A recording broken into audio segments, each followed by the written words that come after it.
Ang backup point guard ng Rain or Shine Erasto Painters na si Andre Caracut ay malamang lumipat na sa Magnolia. So magiging dalawang guards na mawawala dito sa ROS. Itong si Gian Mamuyak na ang balita natin ay maglalaro na abroad at mukhang willing naman daw ang ROS na pakawalan nito dahil hindi sila nakasundo sa kontrata. At ito naman si Andre Caracut mukhang ititrade sa Magnolia dahil mas maganda raw yung offer ng Magnolia at mukhang ito si Caracut gusto na rin lumipat to sa Hot Shots. At kung ikaw naman nag-Rain or Shine, papayag ka basta okay din yung magiging kapalit. Ino-offer daw ng Magnolia na kapalit dito kay Andre Caracut ay itong si Peter Alfaro plus isang second round draft pick. Sa ngayon, itong Magnolia, kung makuha nila si Andre Caracut, maganda yan dahil ito si Caracut, yan yung pwedeng maging backup guard itong si Jerome Lastimosa, lalo na at madalas na i-injury itong si Paul D. Pwede rin na itong si Andre Caracut maging shooting guard at maging point guard ito si Jerome at si Mark Baroka. So maraming magiging kombinasyon na pwedeng gawin itong Magnolia.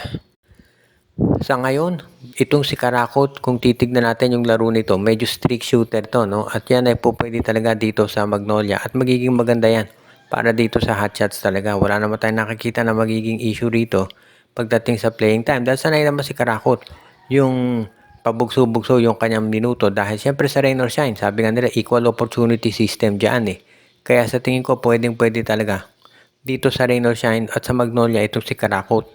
Sa ngayon, bukod dito sa pagkuha kay Andre, meron daw mga iba pang moves na pinag-aaralan itong Magnolia pero kinakailangan nilang unang siguraduhin na magiging maganda yung kanilang ipapakita. At kapag nakuha na nila si Caracut, titignan daw muna ni Coach Tenorio kung sapat na ba yung roster nila o kung kinakailangan pa ng adjustment. Pero sa ngayon, kung makuha nila si Caracut, mukhang sapat na yan. At sa ROS naman syempre, kung makukuha nila yung draft pick, maganda rin yan. Ito nga bang NLEX Road Warriors ang magiging bagong team muli o babalikan nitong si Poy Eram?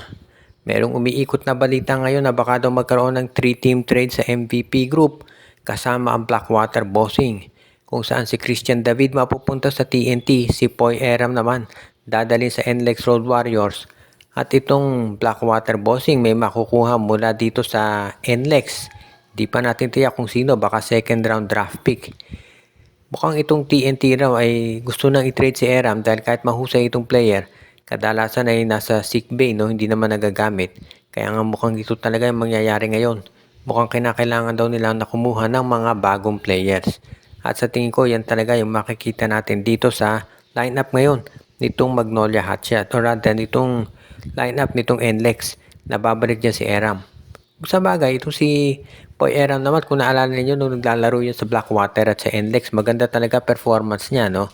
Dito rin sa TNT, okay naman yung laro, kaya lang lately nadadali siya ng mga injury. Kaya sa tingin ko, pwede talaga na bumalik ito dyan sa NLEX Road Warriors at maganda papakita niyan. Magkakaroon na ng big man itong si Robert Bolick na katandem at okay na rin itong tandem ni Eram at saka ni Brandon Ramirez. So mukhang magiging mas maganda nga to para dito sa Road Warriors. Pero assuming na second round draft pick lang ang ibibigay nila. Kasi kung matindi rin yung ibibigay nilang player, baka magdalawang isip si Coach Jong Wichiko kung papayag siya dito sa trade. Kasi baka si Anthony Semerad ang hilingin na kapalit, no? Medyo mabigat din yan, pero tignan natin kung papayag, at least hindi center.